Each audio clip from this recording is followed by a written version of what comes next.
Saroja Sumanth. Yes, social media ನೋಡೋರಿಗೆಲ್ಲ ಈ ವಿಚಾರ ಒಂದು ಗಮನಕ್ಕೆ ಬಂದಿರುತ್ತೆ ಅಲ್ವಾ? ಅದೇ 370 ರೂಪೀಸ್ ಬಿರಿಯಾನಿ ವಿಚಾರ. ಈ ವಿಚಾರ ಸಾಕಷ್ಟು ವಿವಾದಕ್ಕೆ ಎಡೆ ಮಾಡಿಕೊಟ್ಟಿದೆ. ಏನು ಇಮಾಂಶು ಅನ್ನೋ ವ್ಯಕ್ತಿ ತಾನು ತನ್ನ ಗರ್ಲ್ ಫ್ರೆಂಡು ಅಥವಾ ಸ್ನೇಹಿತೆ ಇರಬಹುದು ನಂಬಿ ಬಂದಂತಹ ಹುಡುಗಿಗೆ ಚಿಕನ್ ಬಿರಿಯಾನಿ ಅನ್ನೋ ಟ್ರೀಟ್ ಅನ್ನ ಕೊಡಿಸಿ ಅದನ್ನ ಊರ ಹಬ್ಬ ಮಾಡಿರುವಂತ ವಿಚಾರ.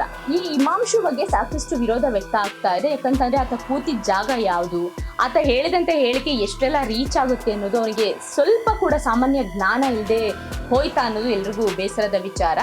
ಯಾಕಂತಂದ್ರೆ ಈಗ ಇದೇ ವಿಚಾರನ ಅವತ್ತು 370 ರೂಪೀಸ್ ಬಿರಿಯಾನಿ ತಿಂದಂತ ಹುಡುಗಿ ನೋಡ್ತಾ ಇದ್ರೆ ಅವನ ಬಗ್ಗೆ ಎಷ್ಟು ಅಸಹ್ಯ ಪಡ್ತಾಳೆ ಅನ್ನೋದು ಕೂಡ ಅವನಿಗೆ ಬೇಸಿಕ್ ಕಾಮನ್ ಸೆನ್ಸ್ ಇಲ್ಲದೆ ಇರೋ ರೀತಿ ನಡ್ಕೊಂಡಿದ್ದಾನೆ.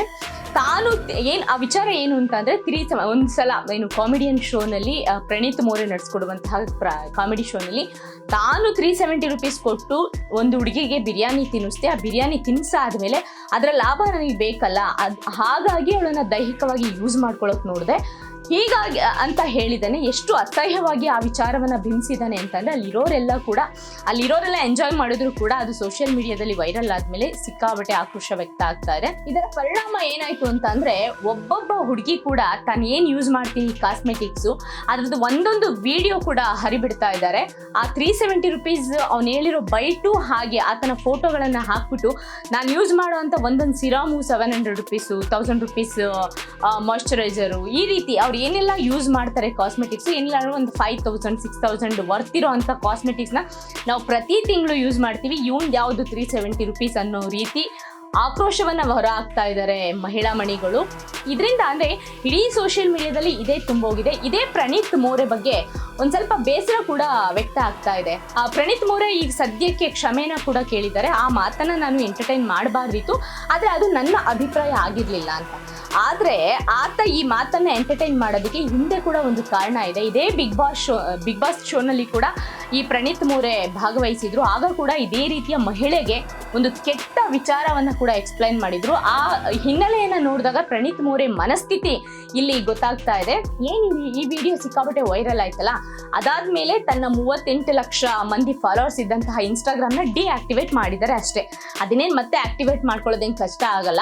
ಪ್ರಣೀತ್ ಮೋರೆ ಆತ ಹೇಳ್ದಂತ ಮಾತನ್ನ ಎಷ್ಟು ಎಂಜಾಯ್ ಮಾಡಿದಾನೆ ಅನ್ನೋ ವಿಡಿಯೋ ಕೂಡ ಸಿಕ್ಕಾಪಟ್ಟೆ ವೈರಲ್ ಆಗ್ತಾ ಇದೆ. ಆತ ಎಂಜಾಯ್ ಮಾಡಿದಕ್ಕೆ ಈ ಇಮಾಂಶು ತಾನು ಖುಷಿ ಪಟ್ಟು ತಾನು ಹೆಮ್ಮೆ ಪಟ್ಕೊಂಡು ಇದೇ 370 ರೂಪೀಸ್ ಬಿರಿಯಾನಿ ಬಗ್ಗೆ ಹೆಮ್ಮೆ ಪಟ್ಕೊಂಡು ಒಂದು ಹೆಣ್ಣನ್ನ ತುಚ್ಛವಾಗಿ ಮಾತಾಡ್ತಾ ಇದ್ರು ಕೂಡ ಇದು ಪ್ರಣೀತ್ ಎಂಜಾಯ್ ಮಾಡ್ತಾ ಇದ್ದಾನೆ ಅನ್ನೋ ಕಾರಣಕ್ಕೆ ಇವ್ನು ಇನ್ನಷ್ಟು ಏನದು ವೈಭವೀಕರಣ ಮಾಡ್ಬಿಟ್ಟು ಹೇಳ್ತಾ ಇದ್ದ. ಈ ವಿಚಾರ ಎಲ್ಲ ಸೋಷಿಯಲ್ ಮೀಡಿಯಾದಲ್ಲಿ ಸಿಕ್ಕಾಪಟ್ಟೆ ಆಕ್ರೋಶಕ್ಕೆ ಕಾರಣ ಆಗಿದೆ. ಹಾಗಾದ್ರೆ ಈ ಪ್ರಣೀತ್ ಮೋರೆ ಮುಂಚೆ ಒಬ್ಬ ಮಹಿಳೆಗೆ ಏನೆಲ್ಲ ಮಾತಾಡಿದ್ದ ಅನ್ನೋದನ್ನ ನೋಡೋದಾದ್ರೆ, ಹಿಂದಿ ಬಿಗ್ ಬಾಸ್ ಸೀಸನ್ 19ರಲ್ಲಿ ಪ್ರಣೀತ್ ಮೋರೆ ಕೂಡ ಒಬ್ಬ ಕಂಟೆಸ್ಟೆಂಟ್ ಆಗಿದ್ದ. ಆಗ ಸಲ್ಮಾನ್ ಖಾನ್ ಬಗ್ಗೆ ತಮ್ಮ ಕೋ ಸ್ಪರ್ಧೆ ಹತ್ರ ಒಂದು ಮಾತನ್ನ ಹೇಳ್ತಾರೆ.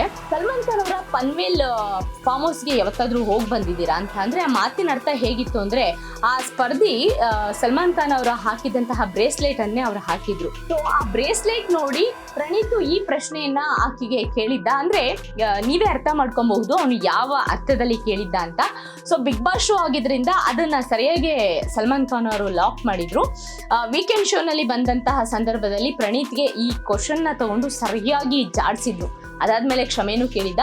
ಸೊ ನಾವೀಗ ಯೋಚನೆ ಮಾಡ್ಬೇಕಾದಂತ ವಿಚಾರ ಏನು ಅಂತಂದ್ರೆ, ಪ್ರಣೀತ್ ಮೋರೆ ಆತ ಹೇಳ್ಬೇಕಾದ್ರೆ ಯಾಕೆ ನಗ್ತಾ ಇದ್ದ ಅನ್ನೋದು. ಅಂದ್ರೆ ಆತನ ಮನಸ್ಸಲ್ಲೂ ಎಷ್ಟು ವಿಕೃತಿ ಇದೆ ಅನ್ನೋದು ಬಿಗ್ ಬಾಸ್ ಶೋ ಎಪಿಸೋಡ್ ನೋಡಾದ್ಮೇಲೆ ಗೊತ್ತಾಗ್ತಾ ಇದೆ. ಈ ಎಪಿಸೋಡ್ ಸದ್ಯಕ್ಕೆ ಎಲ್ಲ ಕಡೆ ವೈರಲ್ ಆಗ್ತಾ ಇದೆ.